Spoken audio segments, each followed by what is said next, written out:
Welcome, everybody, to another episode of Need Some Introduction. I'm your host, Victor, and on this podcast, we normally go week to week watching something new. Today, we're going to discuss the season finale of Welcome to Derry, something we've been watching on and off, discussing here over the course of the past couple of months.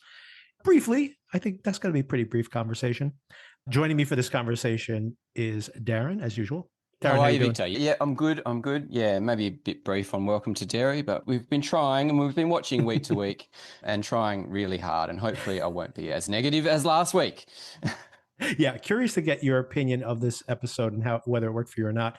I did want to touch on it primarily just to talk about where it's trying to connect to the broader It mythology and setting up for future seasons. And we could talk about how successful we think the series was overall as well, even if it wasn't necessarily our cup of tea. Pretty clear that it wasn't for us both.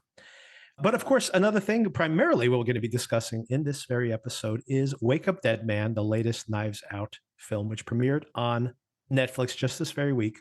I'm curious to get your opinion of this film, Darren. Okay, a couple of things in the news I wanted to bring up. First of all, very sad to hear about that massacre out in Australia. How is the country dealing with that? Yes, shocking news. Yeah, it was quite surreal to turn on the television. I was about to cook dinner and I turned on the news just to have something on in the background, and I had to do a bit of a double take and actually put my brain into gear and realize this is real and this is happening. And I actually was witnessing the kind of news anchor get the word in her ear when the death toll went from 3 to 10. Wow. And all our family was there and we were just trying to discuss it and try to make sense of something so horrible, so close to home. So yeah, pretty shocking. And I think I'm just thinking of the victim's family and trying to learn about their lives and trying to move on and make sense. And yeah, I don't know. Words fail me on that. And there's, some bad news over the weekend for sure. Also in the film and TV Yes. area. Yes, a lot of terrible news this weekend. I honestly didn't engage with the stories, even the shooting in Australia, until pretty much last night and this morning when I read through the news, and so much bad news. We had another shooting here near us, relatively close to us here on the East Coast at the Brown University as well. So I was ignoring these headlines just not to have it ruin my weekend for me. And of course, and then as I was catching up on the news last night and watching the NFL game as well, the news came in that Rob Reiner had been killed as well, and his wife, which is a truly horrible story. Yeah, absolutely shocking. So I was trying to think of the Rob Reiner films that I've been loving over the years, and Stand By Me comes to mind pretty quickly. And this is Spinal Tap. And Misery as well. God, I love Misery so much. And yeah, what a talented guy. You know what? He had such a long career. He still was putting movies out. He did Spinal Tap 2 this year. Not very good, unfortunately, but still acting as well. He was in The Bear this year, and great, very entertaining in The Bear. And a few years back, about a decade ago now, actually in A Wolf of Wall Street, very entertaining in that as well. So still very present. He's in late 70s, but a real vibrant person who owns Castle Rock, by the way, right? We're talking about Stephen King connections. Castle Rock, of course, the place where most of Stephen King's novels take place, and the name of his production company, right? So that is something that is obviously he's a big Stephen King fan. He named his production company after that. And you think about the huge influence that he had, and had so many films. And honestly, for the past couple of decades, practically even a little bit more than that, has had mostly stinkers, to be honest with you. But Darren, to your point, incredible. Just looking at his filmography last night again and thinking of what an incredible run he had at the beginning of his career. Starts things off with This is Spinal Tap, which basically creates a genre of movies. This is before Waiting for Guffman, of course, before The Office, before this whole idea of the documentary comedy. So it really creates, or minimally popularizes, that kind of satirical documentary. Then he follows that up with a kind of forgotten sex comedy rom-com called The Sure Thing, starring John Cusack, just as he's becoming a star. And this, the kind of like the very sweet heart, but raunchy sex comedy, which we see like in American Pie, really begins with this film. It's not as crude and nasty as Porky's. It has a romantic rom-com elements to it, something we would see happening over and over again. And then, of course, Stand By Me, iconic film, really one. I remember when I was a kid that he made Stand By Me, and then 1 year later makes The Princess Bride. And every single boy I knew, his favorite film was Stand By Me, and every single girl I knew, her favorite movie was The Princess Bride. And he made those two movies back to back. And then, of course, when I was a little bit older, just a few years later, he makes When Harry Met Sally, which is like the most iconic rom-com possibly of all times. And then follows that up with Misery, and then follows that up with A Few Good Men, which of course makes Aaron Sorkin into a big thing. He was already big on stage, but made him into a movie fixture with that script. And of course, it gets nominated for dozens of Academy Awards for everything practically. And then the streak runs out there. He makes North, which is a disaster, terrible film. Hang on, that is an incredible run. My goodness. Incredible run. An incredible That is huge. One of the best, like I said, if I'll keep pointing out a couple of his other films, but he really goes so cold. He has maybe only 2 or 3 films that are either critically respected or hits, because some of those films that had later on that were hits, like The Bucket List, a huge hit, but really not a great movie.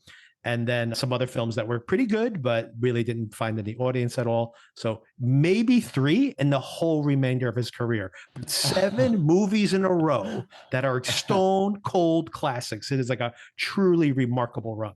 Yeah, that is huge. And he's got so many more credits as an actor as well. Yes, he just of pops course. up in left, right, and center, sometimes in cameos, sometimes in larger roles. But yeah, he is everywhere.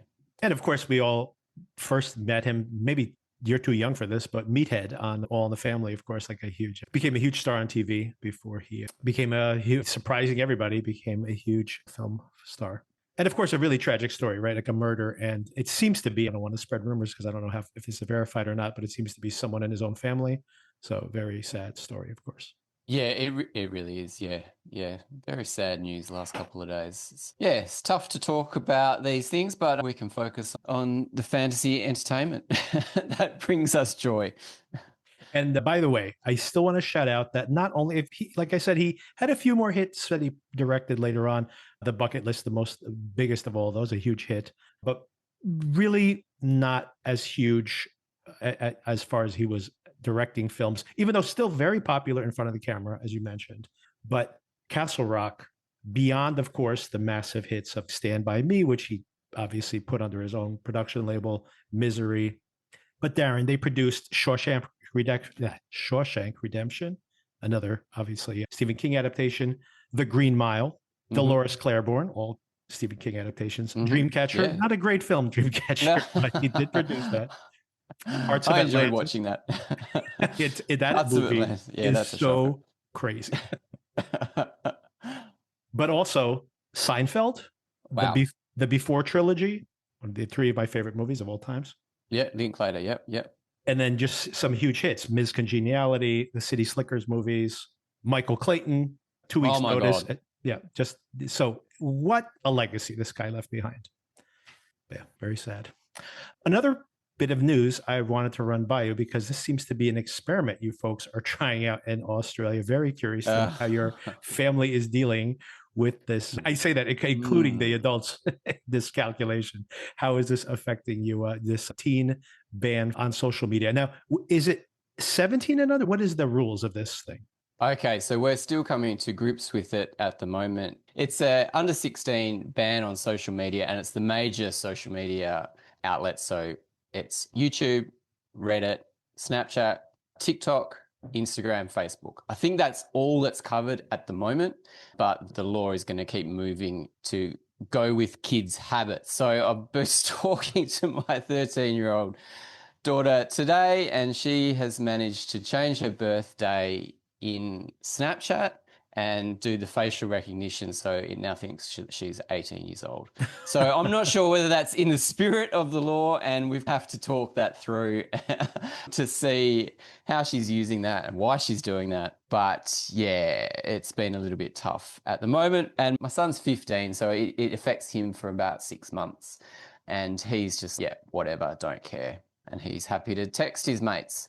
So yeah. But I think the aim of the law is to help the younger generation, so the kids that are really not on social media just yet. So I've got another 9-year-old, and so hopefully she'll be growing up in a world where everyone is not on Snapchat, everyone's not on Insta or whatever. And so she will hopefully be less exposed to the endless scroll and the YouTube shorts and that kind of thing, to hopefully get her brain to be developed a little bit differently. Yeah.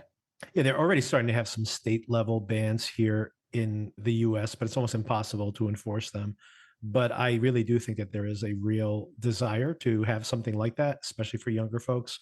And I do it as well. I have my daughter she doesn't have her own social media accounts, but she does get into the scrolling on Instagram, or should say on not Instagram, but on YouTube is her big scrolling. We don't even have TikTok, but of course, everything on TikTok just ends up on YouTube anyway. So she ends up scrolling through it infinitely. And it doesn't matter whether she's on TikTok or not, that TikTok is just made to sell products. And there's all these things that go viral that everybody wants to buy. And her Christmas list is full of this crap, even though she doesn't even have TikTok, because it infects every other communication point. She's only 10 years old, or she's going on 11, but it's just crazy. And any kind of guardrail on that. And like I started saying, is that we have guardrails on it because I just time out her apps after a certain amount of time. But she's always bypassing it and going to the internet browser and finding out ways to get extra time. And it still is relatively little exposure she has. But the simple fact is, I know some of her friends who have their own phones already, and they come over and they are just on their phones incessantly. And I'm like, you guys are got to play. You guys got to be off the phones. And of course, she has that FOMO that she wants that too. So it's like really stressful that for us to have to try to regulate her, considering that really no one else is. So maybe just having some kind of guardrails in place would just facilitate or help us in some ways, right? So it's really exhausting, to be honest. Yeah, it really is. And so yeah, we're trying to navigate it and how to go with the essence of what it's all about Right. and to teach our kids why this is in place and why this is the future. Because as you say, I mean, you guys are starting to bring it in. I think the UK and the Netherlands are looking at us very closely, and they're going to start bringing it in very soon. So yeah, we just got to live with it, and we got to educate everyone as they come up and encounter these things that will take your time and your brainwaves away from you. And of course, the saddest thing of all is that we look at our kids and we think this is terrible, but it's happening to all of us too. Like, it is very hard. Exactly. I've been in social circumstances where I am just trying to communicate with someone I haven't seen in a while, getting them to not be on their phone just for 5 minutes is excruciating sometimes. And I'm like, you are addicted to your phone. You have got to put that away. You have to. And it's very hard for us to be addicted to our phones and then try to regulate what our kids are doing, because obviously they're just imitating what we're doing. Yeah, totally. I was watching I Love LA last night, and there was a scene where a guy came up to one of the main characters and had a chat to him, and he was so shocked. And the other girls, oh my God, I can't believe he did that. Why didn't he just text you? Yeah, exactly. I've had that experience where sometimes the girls will be over and we'll be talking with the parents, and the kids will be quiet in the other room, and I'll see them there not talking to each other and giggling individually, basically, because they're texting each other like memes and stuff. And I'm like, you guys are in the same room together. What are you doing? It's insanity. It's crazy. Yeah. Anyway, I hope they figure out how to control this, because it really is out of control for our kids and for ourselves, by the way, for all of us. Totally. Yeah. It's a daily battle. All right, let's start things out with Wake Up Dead Man, a Knives Out story. Is that what it's called? The full title here? I guess it's just officially Wake Up Dead Man, but they do have the Knives Out logo in there on the Netflix front page. It's called Wake Up Dead Man, a Knives Out mystery. Mystery. Aha, there we go. Yes. That would make sense. First of all, what is your... Go ahead. Yeah, okay. I think you were going to ask me the same question as what I'm just about to say. This is the third in a trilogy, or is Rian Johnson got a contract to do more of these? Because I've seen all three. I think I saw the first one in the cinema. Really enjoyed it. Love Rian Johnson. The second one I saw at home. Also great film. And I saw this one on the weekend in a couple of parts, because it's a 2.5 hour long movie. Pretty long, yeah. Yeah, I think that's the way that you're supposed to consume these, is watch half one night and watch the rest the next night. For busy people, I don't know. But I think they've all been extremely successful and extremely entertaining. Spoiler alert, yeah, I really like this one.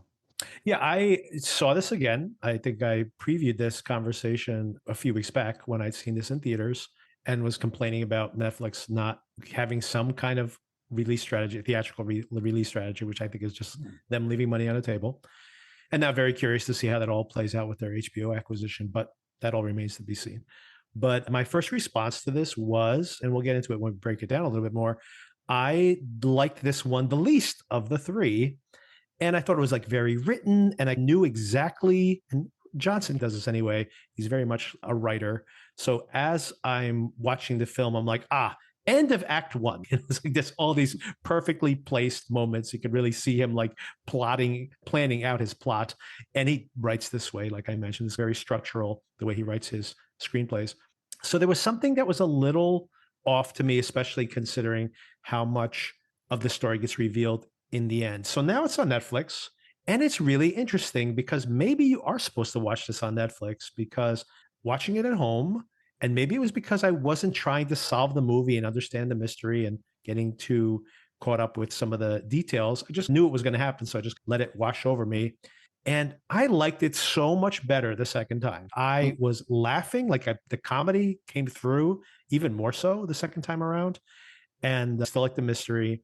I still think the ending's rushed in the way that it delivers a lot of plot at the very end and a lot of telling and not showing, or I guess telling and showing at the same time, a lot of narration basically. So it's a little clunky, but it didn't bother me. A lot of the structural things didn't bother me the way they did the first time around. And yeah, I think I probably have to bump this grade up a little bit. Recommendation for folks. If you have a mixed opinion on the film, maybe you watch it by yourself and then you're thinking about watching it with your spouse or one of your kids, then actually watch it the second time with them, because you may end up having the same experience. When your expectations are out of the way and the film just happens, it flowed a little bit better for me the second time around, believe it or not. Which doesn't always happen to me. Sometimes, I'll get really impressed by a film, like because of a great scene or something, and then seeing it 2 or 3 times, like Weapons, for example, probably deflated it when I watched it more than once. And not very much the opposite here, which was surprising to me, to be honest. And what an act one it was. That's Yeah. probably my Mhm. favorite part yeah. of the film. Josh O'Connor absolutely steals the show. And in terms of the mystery, I agree with you when you say it was rushed at the end. I thought the kind of whole solving of this mystery was completely ridiculous. And I couldn't really go with all the kind of levels of deception and the way that this Benoit Blanc figures it all out. I did enjoy the kind of the Hollow Man story, the book and the locked room riddle. That was all very fascinating, but I thought it was ridiculous at the end, the way that it was all solved. And there was absolutely no way you could guess it from the start. I haven't seen Poker Face, which is the week to week kind of mystery that Rian Johnson writes. So maybe if you watch these kinds of things, you can guess the mystery a little bit. I don't know, but super entertaining, and as you said, funny. Really laugh out loud, funny in many moments, and what a playground for some great actors to do their thing. Kaylee Spaney was really great. I think Andrew Scott from Ripley was a little bit underused, but he's awesome to see on screen. Don't know about Mila Kunis as the sheriff, but she's always lovely in whatever she does. Great to see Jeremy Renner back. Glenn Close, I don't know if Glenn Close really did it for me. She's a little bit theatrical, but Josh Brolin, how awesome is Josh Brolin in everything? Yeah, that's exactly my opinion as well. And that was another thing that really rubbed me the wrong way the first time around, is having all these famous people around and then underusing them felt like really wasteful to me. There's so many of them, like Thomas Hayden Church, who's great as almost just like a presence and the character, and of course pays off like physically later on the plot. No spoilers here, but it is interesting how they use him here. But he's barely in the film at all. Jeffrey Wright, one of my favorite actors, is in like 2 scenes. It's really pretty crazy. An embarrassment of riches. And to your question, let's go back to your initial question about how many of these are going to be. He's already saying he's planning on a 4th one, but he's only commissioned for 3. So the story behind this is that the Knives Out film came out in theaters, and something about it, Netflix just knew it really connected with its Netflix algorithm, like the audience at home really engaged with that film. So they gave him $350 million, I think it was, to make the next 2 movies. And I don't know if this is true or not, but I've heard people make this joke, and it may be correct, that the whole second movie where they like shot on an island, a Glass Onion movie, which I also like, by the way, that Mm. it is maybe the most expensive of the movies. So this one seems a little more contained, a little more. They probably didn't spend as much on the different locations as they did before. So But hang on, was that $350 million? Is that for Rian Johnson just to write and direct them, or that's the budget for the films as well? that was all in. So I think that's the budget and the salaries and Okay. everything. Yeah. So it's, yeah, no, The I don't think. bargain for Yeah. Netflix. Oh yeah, nowadays at the time it was crazy because this is when they were really trying to make a play. It's so funny because it's not that many years ago that the first Knives Out film came out, 2019, I think it was. So it's only 6 years ago. But at the time, it was like, whoa, Netflix is spending a lot of money on this, and now everybody spends billions of dollars a year on all their content. So it's nothing now, especially to have an actual film that is actually a hit. You think about some of these like Yeah. incredibly expensive projects that have come out that no one watched, and you're like, they spent $500 million on that and nobody watched it. This seems like a bargain in comparison. I wouldn't be surprised at all that a lot of these folks, like even Jeffrey Wright got a huge salary because he's spreading the wealth with his friends. And I'm very happy to see these people get paid, which is great. But I do feel like they're a little underused. Kerry Washington, by the way, all of this bothered me less the second time around. Jeffrey Wright's last scene in the movie is really strong. So then all of a sudden I'm like, okay, I wasn't as annoyed as how he was underused.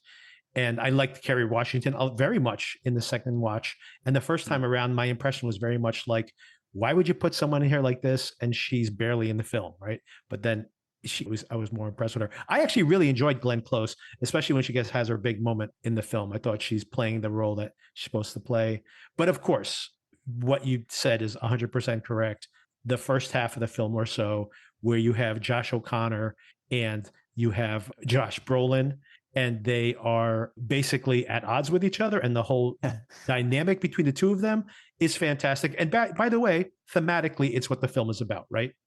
Here's this guy, Josh O'Connor, who's like pure of heart, who's in this job for the right reasons. And then very much a political commentary here about how you see that religion is weaponized for power and for politics. And Brolin, who actually is a true believer. At first, you get the impression that he's not even a true believer. You're thinking he's just trying to lead a cult of personality. But then you realize that no, he really feels like we are threatened, we're under attack, and we have to fight. And Josh is like, that's not how you lure people. That's not how you heal people. You have to heal them, and then they will come. That philosophical back and forth is not only really entertaining and often very funny between them, because it's very light on its feet and how it is dealing with these deep themes. But the two of them are giving fantastic performances, especially Josh O'Connor, who's in every single scene of this movie. He's fantastic. He's so good. I just love the idea that he's a former boxer who Killed killed a somebody. man in the ring on purpose, and he's turned to religion to try to find some meaning in his life. It's just great metaphors. Yeah. And I think that that's what worked for me, even the first time around, but even more so the second time around. That is where the film is trying to come back to the idea of faith. And by the way, so to talk about the themes of the film without talking about plot and spoilers, we will get into spoilers, everybody, but not yet. But to get into some of that, I think it's really great to see the two different philosophies of belief in the church and how the church should be used to wield that power, that influence it has over people, between the mean Josh and the loving Josh, and the two Joshes at each other's throats. But then Benoit Blanc shows up in Act 2 immediately with Daniel Craig. And now it's another kind of faith, right? Because when they have that conversation in the church when they first meet, O'Connor's talking about his version of what faith is and how being in the church and believing in these things on their face can't possibly be true, is trying to touch on something mystical that we can't communicate in other ways. That it's the story that somehow is touching on a deeper mystery. And meanwhile, Benoit Blanc tells him that he has his own faith, and his faith is in rationality. But we have seen people led astray by being overly fixated on facts and figures. And that's the other philosophy. And the fact that the film wants to reconcile those two things is really, I think, really interesting.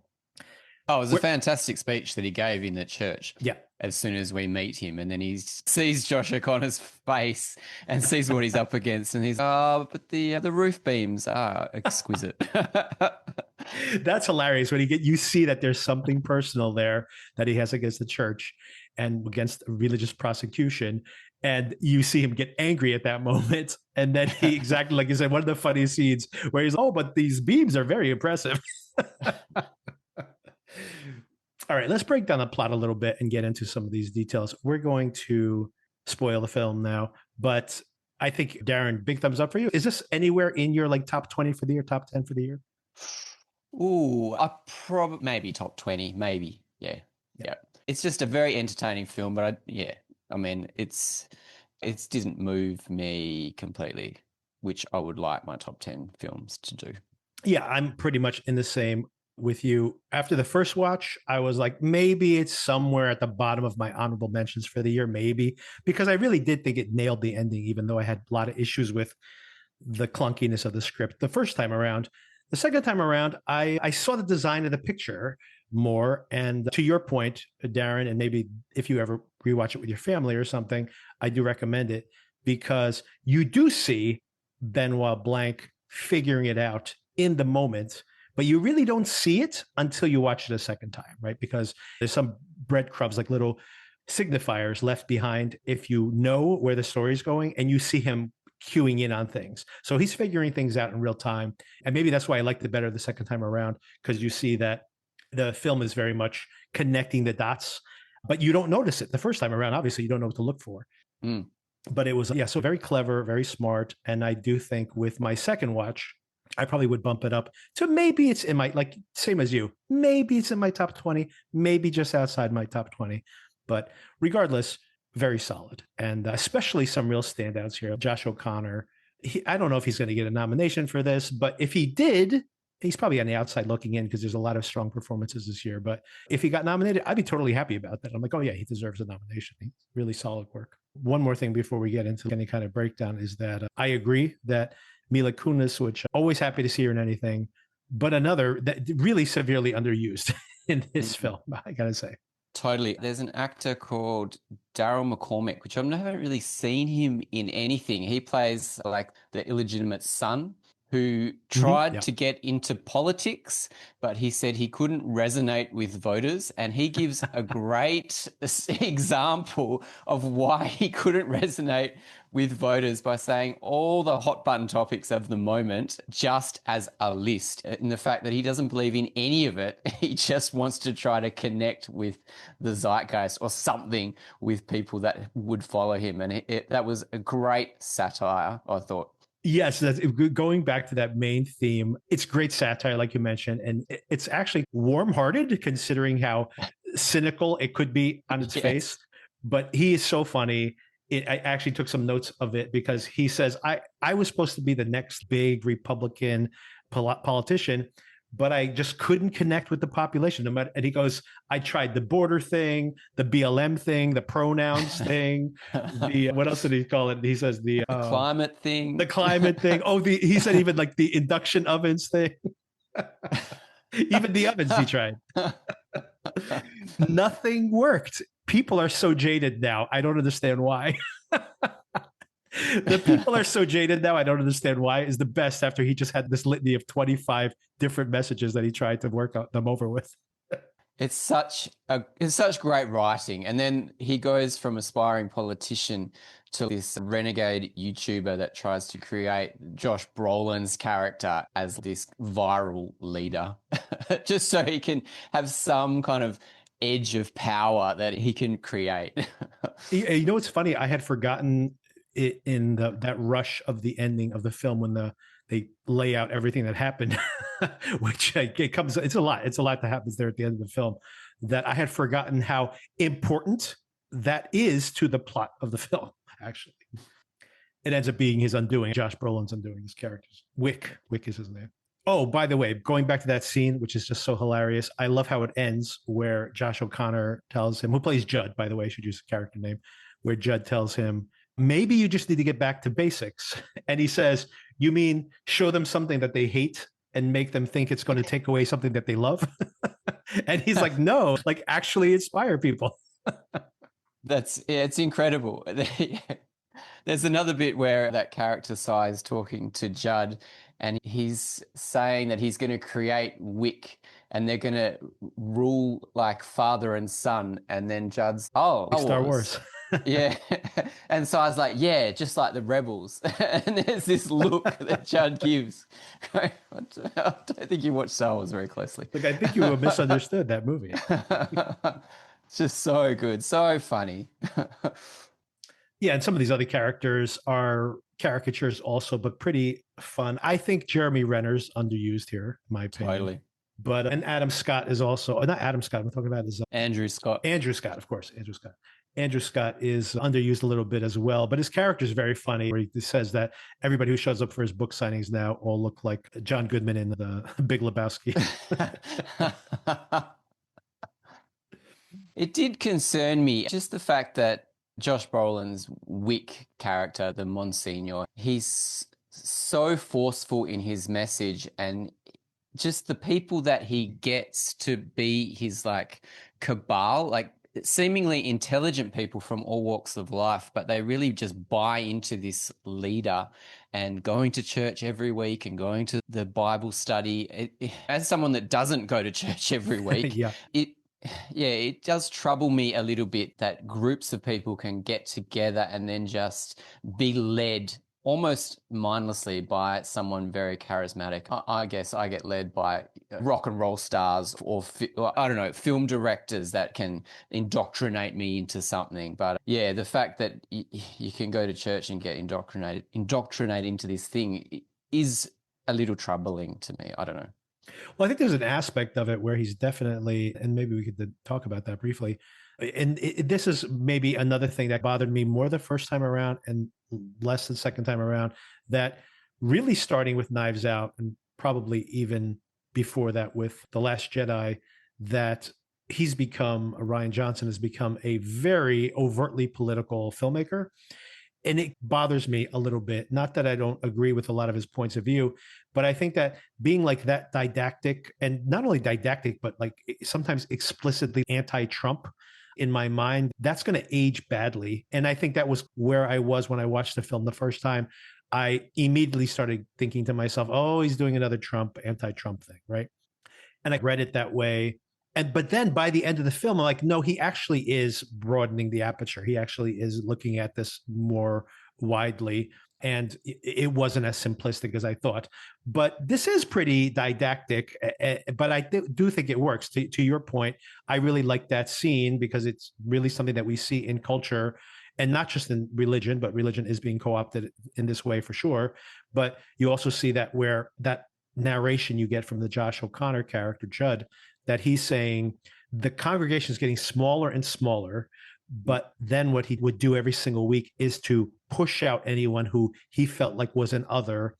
But it's very much a strategic thing, because once he does something really ugly and then you accept it or you even okay it, that now you've been co-opted, you've been compromised, right? And now you have to keep doubling down, which I think is something that's happening culturally, right? So I do think it's talking about that. But how do you feel about that? Is that subtle enough for you, or do you think it's too on the nose? Yeah, I don't think it's subtle at all. I think Not at all. Exactly. As you say, he's extremely political. Yeah, I'm just thinking a lot of people have been questioning their allegiance to Quentin Tarantino as the film director and as like a leader of culture, with his comments last week about Paul Dano, which were pretty pointed. So yeah, you want people not to just blindly follow, and I think it's good that people just got up and left Josh Brolin's congregation, because they were like, no, I'm not going to take that, and I'm going to walk out. And of course, importantly, going back to that social media conversation, there's something else being said here too, where at one point Brolin says, look, my congregation is dying off. I'm trying to enrage this small congregation that's left to make them loyal to me, but I'm fighting a losing battle here, right? And then his son comes to him and tells him, no, we need to go like global. You can become a political figure. He even says, I can make you president in 4 years or something like that. So yeah. I think that is something that's very damning that's being said there, where it's like there are these insular enclaves of people who try to control their power as much as possible, hold on to it. When they do see that there's outsiders, they may try to take it away from them. And then like at some way like that, social media has now taken that type of cult of personality and incentivized these types of people and put them into positions of power. It's very pointed, I think, and maybe not subtle enough. But I do think it's a valid point. It's something we see in culture right now, especially on social media. Yeah, totally. Yeah. We have a very clear end of Act One, and that is when the murder occurs. And what did you think? Like in the pantheon now of three of Knives Out films, and I know you haven't watched Poker Face, by the way, which I highly recommend. Poker Face is political in a completely different way, and I've touted it here on the podcast. First of all, the mysteries are really good. Second of all, Natasha Lyonne is so much fun. This human lie detector, structurally, it's so interesting. The episode almost exactly breaks in half, where you see it's like Columbo, where the murder takes place in the first half. And then you find out in the second half that Natasha Lyonne's character has been hanging out off screen, basically in the periphery, this whole entire time. And now she enters into the story. And as she befriends this person inadvertently, the criminal or the victim, it depends on the episode. But then these people start lying. She can't help herself. She just keeps picking at it until she eventually unravels the entire mystery. It's also very cool in that show, by the way, so clever that over time people learn she has this skill. So then when people are actually friends of hers who are the murderers that are going to be investigated, once they're aware of her skill, they start to answer her questions in very specific ways so that they are not lying to her, which is very interesting to see how the show is constantly playing with this idea. But anyway, the politics of that show, I think, is very subtle in comparison to this. In the first season, she's on the lam. So she ends up in a town, and everybody that's involved with the murder mystery is someone who's wants to keep this restaurant running, and his brother does not. And it's these people who are not millionaires who are trying to murder each other off for these kind of opulent mysteries. It's usually people who are truly desperate and are at the edges of society. And she goes to a different location, a different geographical location in every single episode. And they explore a very specific cultural milieu that leads to the crime. And most importantly, the criminals are never bad guys. The criminals are people who just have almost no other option. And in just telling those stories, I think it's an act of being political, but much more subtle, by the way, than sitting here and putting like analogs of these kind of populist media political figures center stage and then satirizing them. Well, it's great that he can write both ways. I haven't avoided Poker Face for any reason other than it's on a streaming service that I don't engage with. But I like Natasha Lyonne, and every time I see her, so maybe I will seek it out eventually. Because it sounds like a good holiday binge. Oh, it'd be a great binge to watch. Definitely a fun binge and something the family could watch. It feels like old school TV. It's like watching Columbo. It has it's set in the present day, like they're on cell phones, but they drive old muscle cars, and it feels like a show. It's like what Duster wanted to do, have that 70s feel, but it actually does have that 70s feel. You feel like you're watching an episodic TV series that would be on NBC or something in the days when Columbo was running weekly or monthly. But it takes place in contemporary times. So it's very funny that everything is styled like the 70s, although it's taking place in contemporary times. He doesn't write that show completely, by the way. He's only written, but he obviously is very important creative force there. And I think he really massages the tone of that for sure. And you watch the Knives Out films, and then you watch the Poker Face, and it's like that whole entire thing is like one big project that he's doing right now. Between the three of these, how do you rank this one? Just thinking out loud, I liked the second one for some reason. For some reason, the way that it was set in that kind of billionaire's house, I thought was really fun. I also really liked the first one. I thought that was just a great thing to see in the cinema, which you don't often get to see a mystery like that. But all three are very entertaining, and it's great that you can just chuck any of them on and enjoy them. I also very much like the fact that he's made three different kinds of mystery films here, right? They're not like the same film over and over again. Yeah, I guess, well, Daniel Craig is the only kind of force that connects them all, Benoit Blanc and his crazy accent. But I think he was at his best in this Wake Up Dead Man, I thought. Just very at ease. Yeah, came across just brilliant. He's not as important to the plot, though, in this movie, I would say, which is fine. But like you said, I do think he's the most relaxed in the role this time around. The one thing I miss from the first two Knives Out, which I thought would be a formula here as well, is that the first two films rewind, basically, and we see the story again from a different perspective. Mm-hmm. And I did like that. I did that in the first film, that we basically end up with this character who is accused of this crime. And then but then of course we see from her perspective and her trying to, and she can't lie, right? Is that her thing there? She can't lie in that film? I can't quite remember, but it was the first introduction to Ana de Armas. Yes. Yeah. Yes, and I think of that very fondly. I do love her. There's a final shot of her drinking a cup of Yes. coffee on the balcony, which is just fantastic for the way that her journey through the film and that she's ended up there. It's great. So yeah, back into this film, so the cutoff point is the murder that takes place, the impossible murder, right? We hear him collapse in the closed room. He's the only one in there. There's only seconds before Josh O'Connor could have committed the murder. And then, of course, did he commit it or not? And then there's these, they even introduce, I think this actual murder or similar murder is in The Hollow Man. So it's something that is referenced there very much winkingly.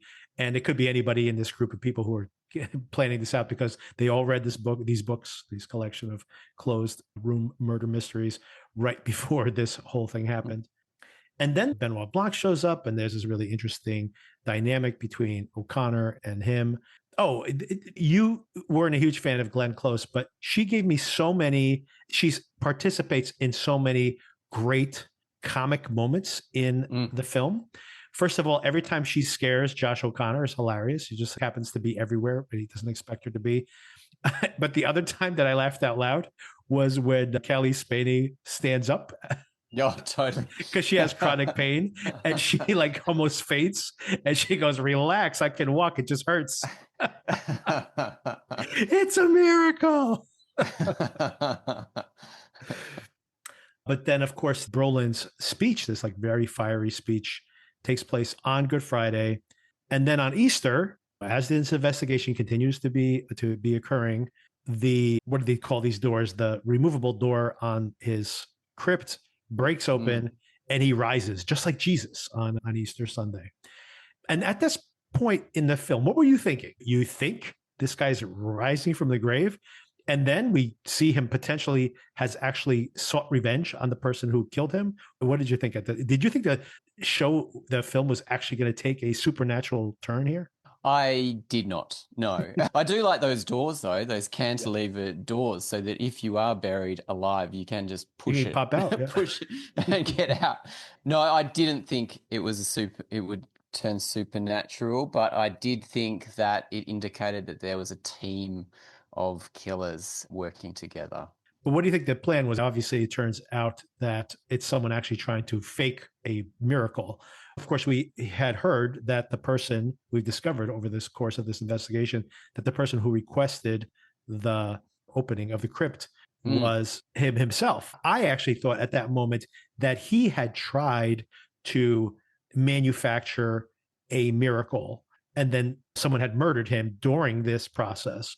And then when his body ends up at the doctor's house, I was like, what? How did that happen? I was very confused at that point, but in a good way. I was enjoying the mystery. Oh, totally. Yeah. I did feel a bit dumb in parts because you want to solve the mystery. You want to be on the level and be with Benoit Blanc, but there's no way. The film doesn't let you do that. It likes to keep it at arm's distance from you, so you'll never guess it. And no one would have guessed all the twists and turns in this, I don't think. And then, of course, we get to the end. Oh, I do want to shout out that I thought very funny once again that when Josh O'Connor almost turns himself in at the police station and Benoit Blanc intercepts him and he says, quick, get in my car. And he turns on the car and he's listening to the Cats soundtrack full blast. He just likes cats. What are you going to do? And he starts playing the Phantom of the Opera, right? At one point as well, right? He likes his show tunes. That's what happens when my kids get in my car and your voice comes on and they're like, are you listening to your own podcast again, Dad? Were you listening to yourself again? It's actually kind of embarrassing when my wife will just have the podcast app playing. She's not listening to my podcast, by the way. She's listening to The Daily or something, but she'll be driving the kids around. And then my podcast will just start playing and get through her playlist. And they're like, oh my God, is that Victor? Look, I need to listen to it back just to check the mic quality and the levels. It's like a quality kind of thing that I do. I do same. Yeah, you only learn from exposure. You learn exactly. Exactly. Yeah, and then of course the big reveal at the end. Benoit Blanc pretends that he doesn't know how to solve the mystery. He's got so close, but he just can't solve it.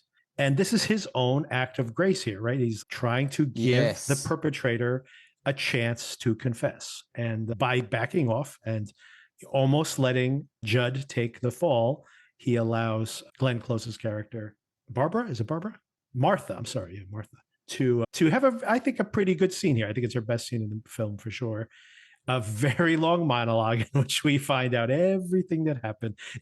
I checked the clock here because obviously I wasn't in the theater this time.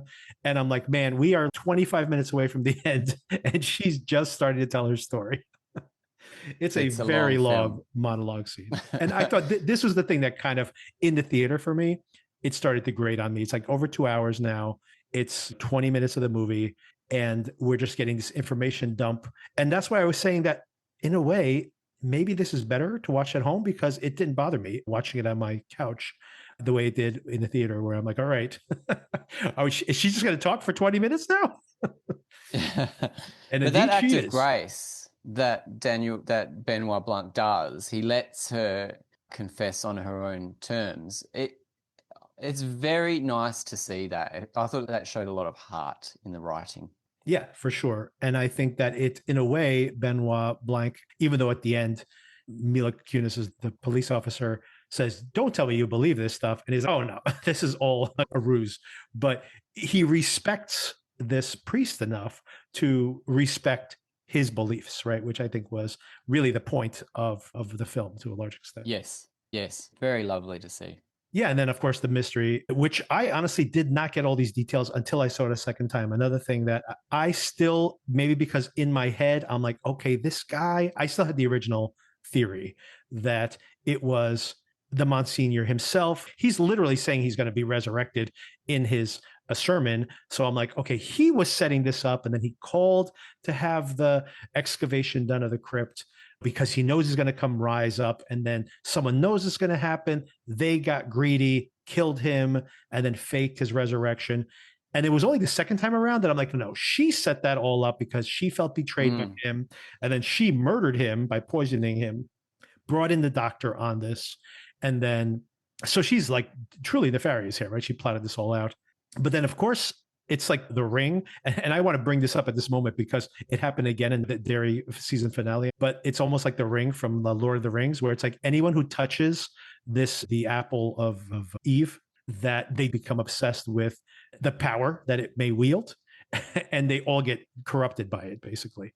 And the doctor's in on this. And then once he has the chance of getting it all to himself, he betrays her. And then, of course, she murders him and then tries to find the diamond. And in the end, she does have it, but she surrenders it. And and another kind of running motif throughout this whole entire thing is this harlot, the mom, that has a terrible reputation, that is basically like the instigation of this whole entire plot and the diamond itself.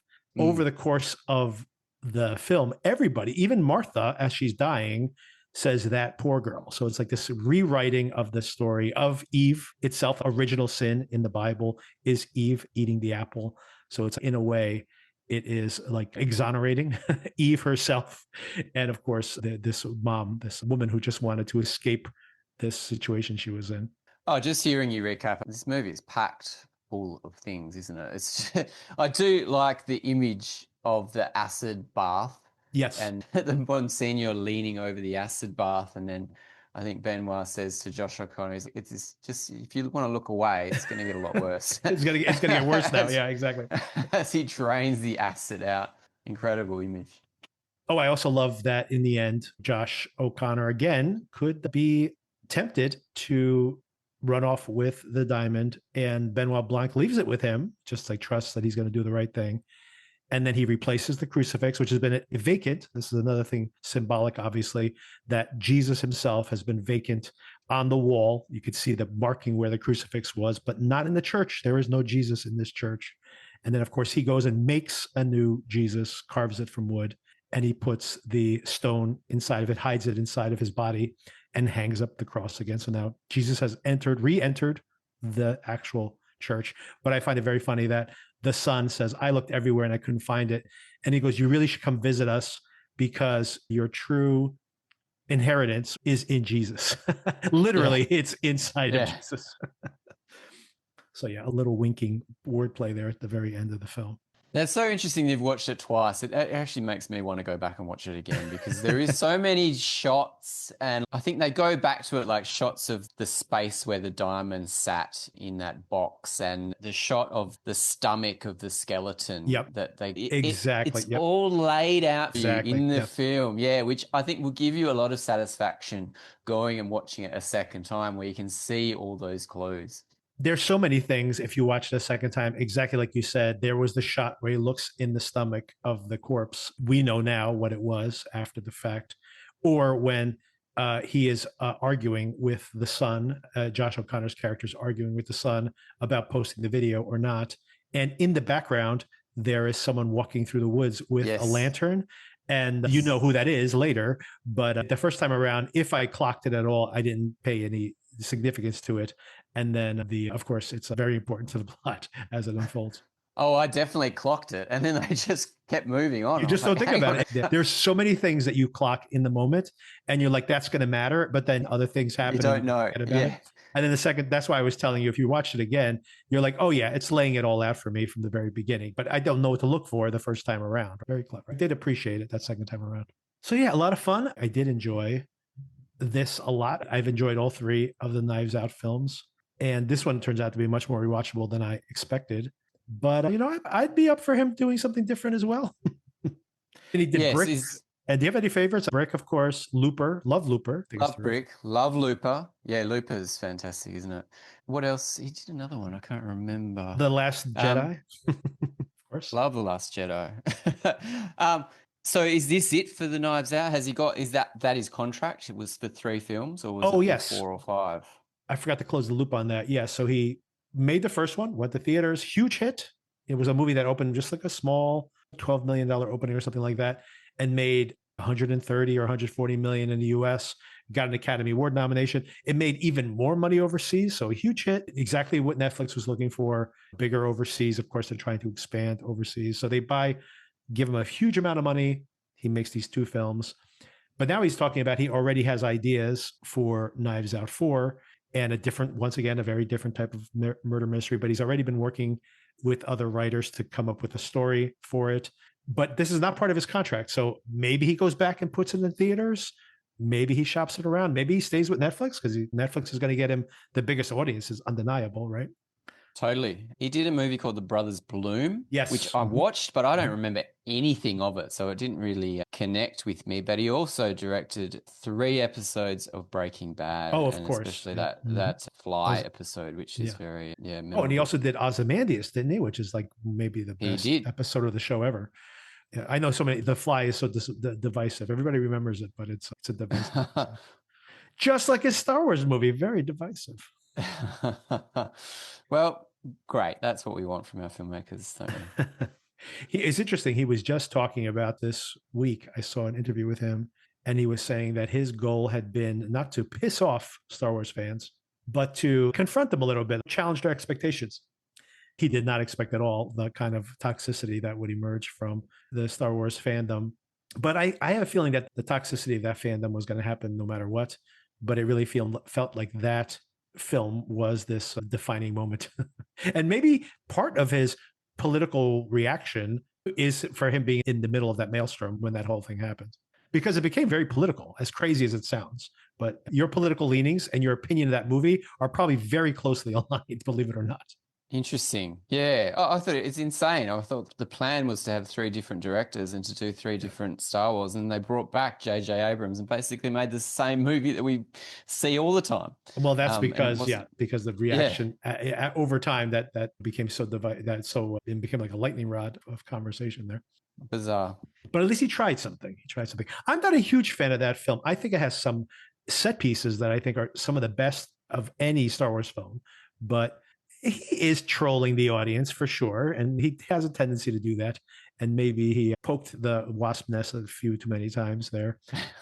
And I felt him doing that as I was watching the movie. Oh, and then the whole trip to that casino while the ship is traveling slowly was like something out of a Harry Potter movie or something. I was really not on board with that. No, I agree. But to be honest, I think The Last Jedi is probably the one that I've watched the most out of those three for some reason, for some unknown reason. But yeah. The lightsaber battle in that Crimson Room, as the walls are like burning up, is one of the most amazing lightsaber battles of the whole entire series. Very cool. All right, let's spend the next 5 minutes or so talking about the finale of Derry. I think we got a 1-star review. No one left didn't actually write a review. So I have a feeling that the 1-star that we got last week was from someone who was not appreciating our hating on the show.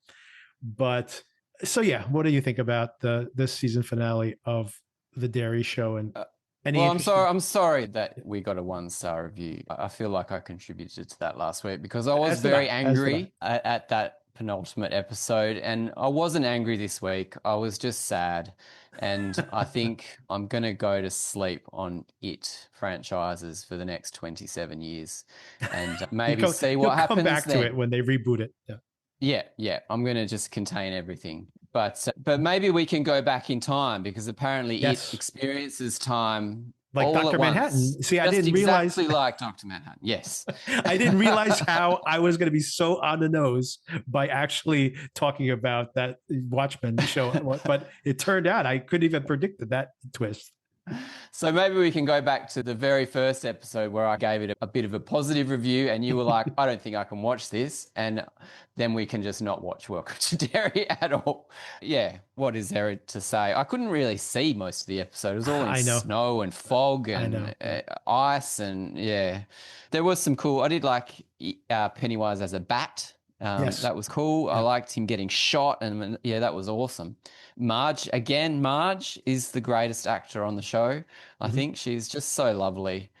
But yeah, and poor old Halloran, at least he gets to go off to his new job at a hotel. So he's going to have no trouble. No trouble at hotel, not at all. Yeah, that's going to be completely fine for him. Yeah, what did you think? But in London, right? So maybe they could do a spin-off of this where you have Halloran in London at some haunted hotel before he goes to Colorado to the other haunted hotel.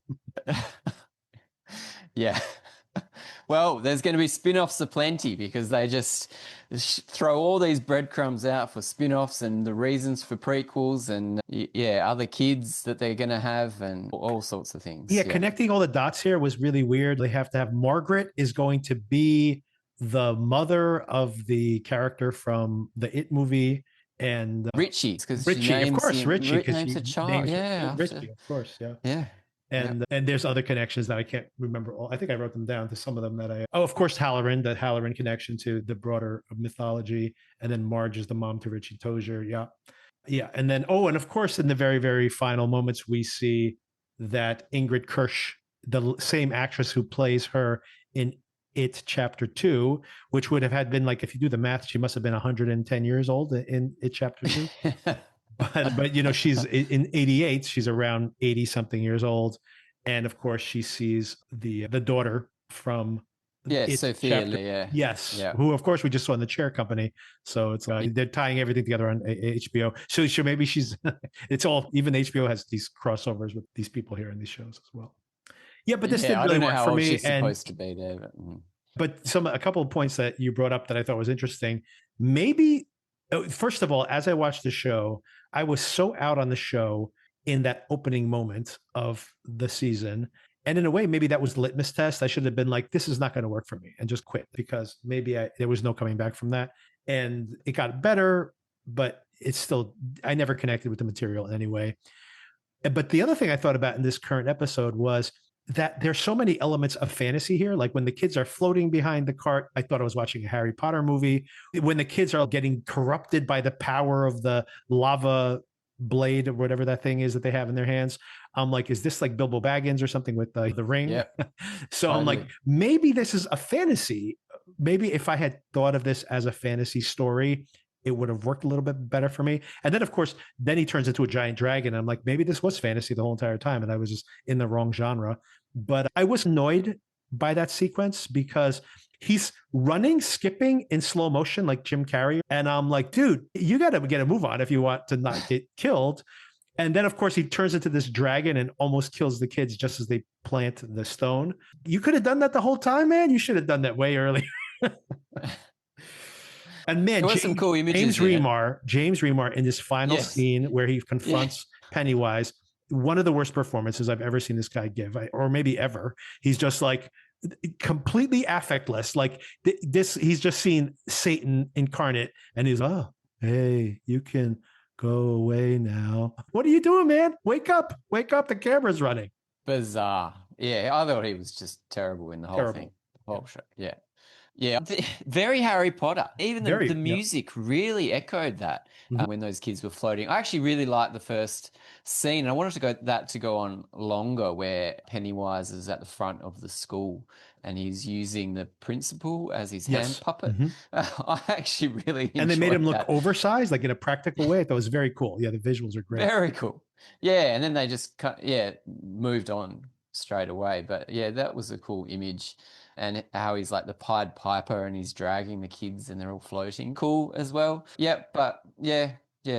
Oh, and another cool thing was, I don't really buy it, but it was a cool visual, or an idea anyway, when Halloran is actually able to get into his head and make him think that he's now trapped inside of his human body, which I thought that was very cool. A very cool idea. A great idea. Very fun. And it's a way of getting it back. Yeah, I like that. Yeah, I like that a lot. But, and I know maybe we'll get another 1-star review for me saying this, but this show was a complete and utter mess. And even seeing this finale, you see what a missed opportunity this was, because I actually thought when you saw in the trailer, when you saw that shot of the woman going into the store and having that creepy smile and the fog rolling into town, which was like in the original trailer of the show, I actually anticipated early on that we would get to this point where he's unleashed in the town, and like Needful Things, another Stephen King book. The movie's terrible, but the book's very good, where it's this thing starts to infect the people in the town. They start turning against each other. And then the kids are like, we need to put him back in his cage because our parents are all going to kill each other if this continues. But that we would see different characters in the town turning on each other. And then that metaphor of this ugliness under this pretty exterior, hiding this evil under the covers, and then exploring that, and that the kids have to rescue the town from itself in a way. They could have started this way early. Instead, we get it all in one episode. And everything is so rushed. Like Halloran's like, I can't get my visions back in the bottle. And then the Native Americans, of course, were just like magical beings in this world, that they're not real people at all. It's insulting, I think, personally. And that they're just like, I have tea for that. It'll work. You've never seen anyone with these powers before. How does this tea going to work? It's just crazy. It just doesn't make any sense. At least it was a finale that covered a lot of ground. Yes. And had a lot of things It really did. I'm like, is it still going? It's still going. But, it covered a lot of ground. But I have to tell you that there is at least 20 minutes, maybe more, as different people are like shooting each other and different people are getting pulled out of the cars, of the kids just pushing the rock towards the tree. And it is a huge, the episode's over an hour long, like an hour and 20 minutes or something. And that's a big chunk of the episode. And I was just like, are we still? I did not fast forward, but there was a point in time. I know there's 10 more minutes of them just pushing the rock. I got to fast forward a little bit, but I didn't. I did watch it without fast forwarding. I made it that far. I was going to be more patient. I was going to be a little more. We made it through the whole series, but I think I'm a bit ill next time if you want to do the prequel series. Another prequel series. I'm out for sure.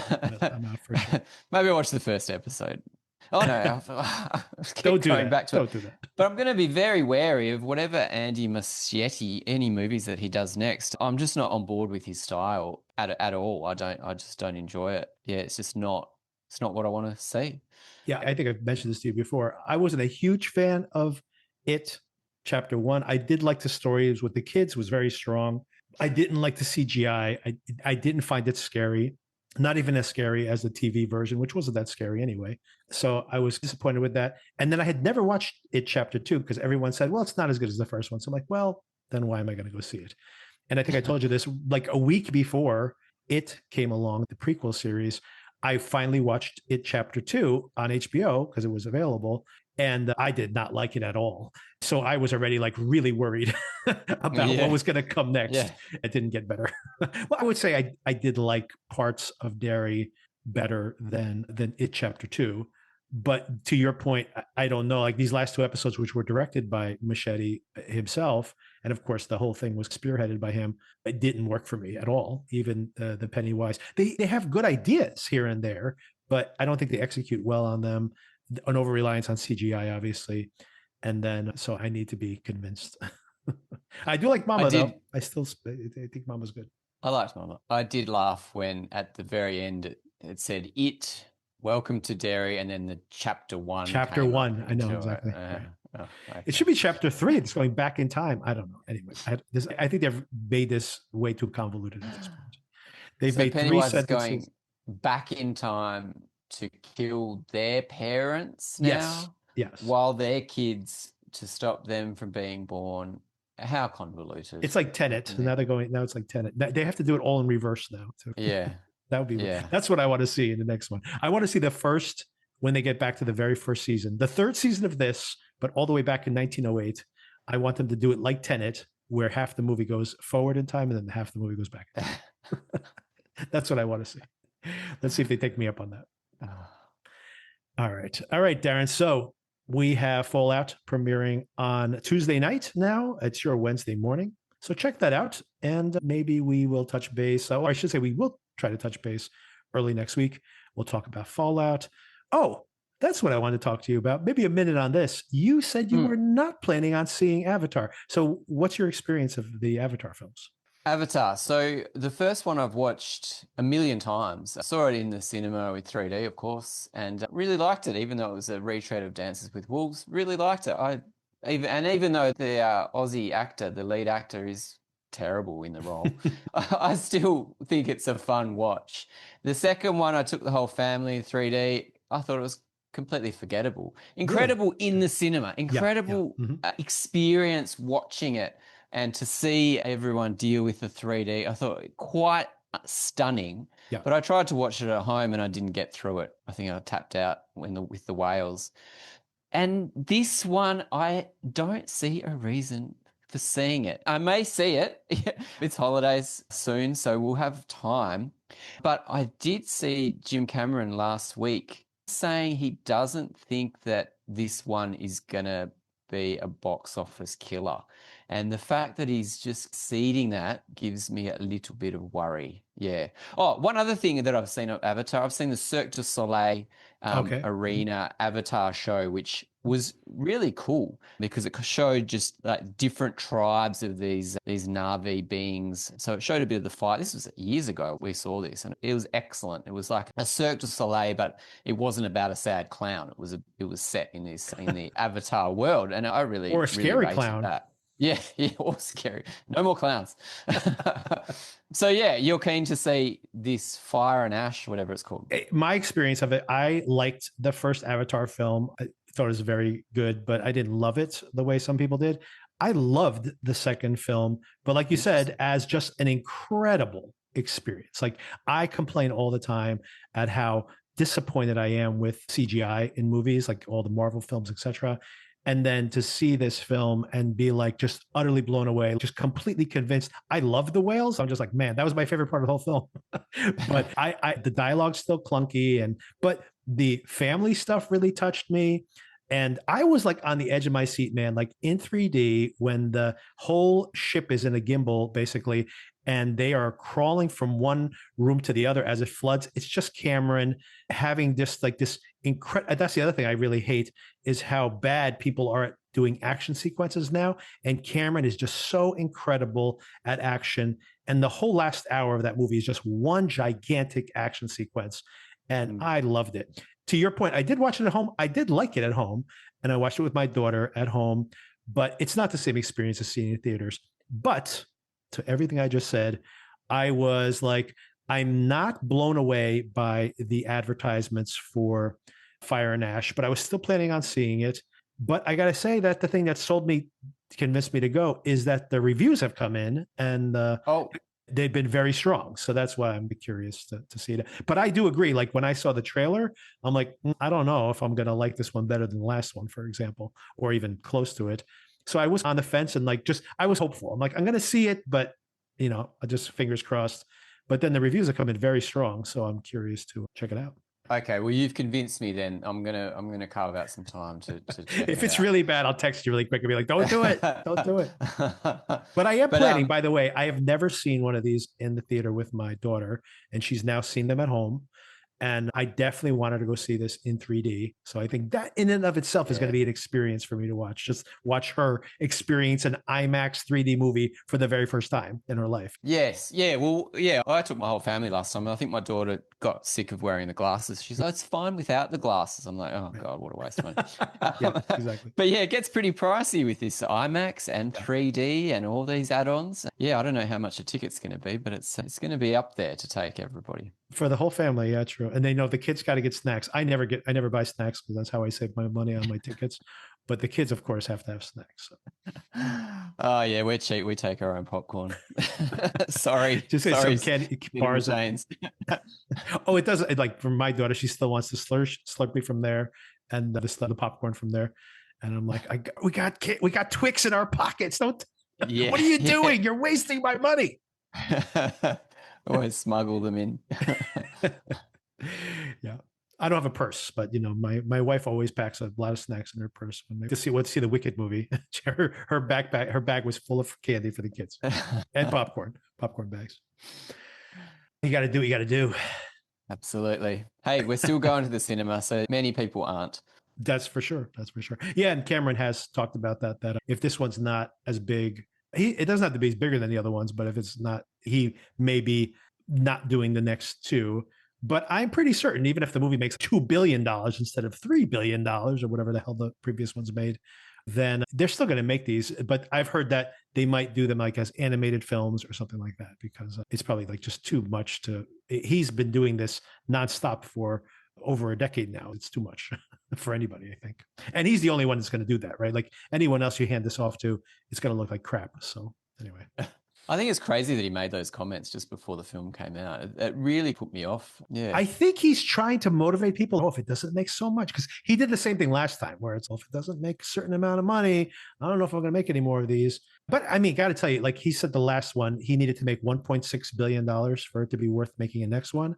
And I think it made like 2.5 billion or something crazy like that. So I'm like, that's the same thing. If this one makes 2 billion, it's still like the biggest, like the third biggest movie of all time or fourth biggest movie of all time. I think it only puts it behind the other Avatars and one of the Avengers films or something like that. So it's still going to be one of the biggest films ever. But I don't have a problem with him stopping making these films because he's going to make a great action movie, whether it's got blue people in it or not. So that's not a requirement for me, for sure. Totally. All right. Okay. All right. We will see. All right, Derek. We'll touch base on that later this week. Awesome. All right. Good talking to you, Victor. All right, take care.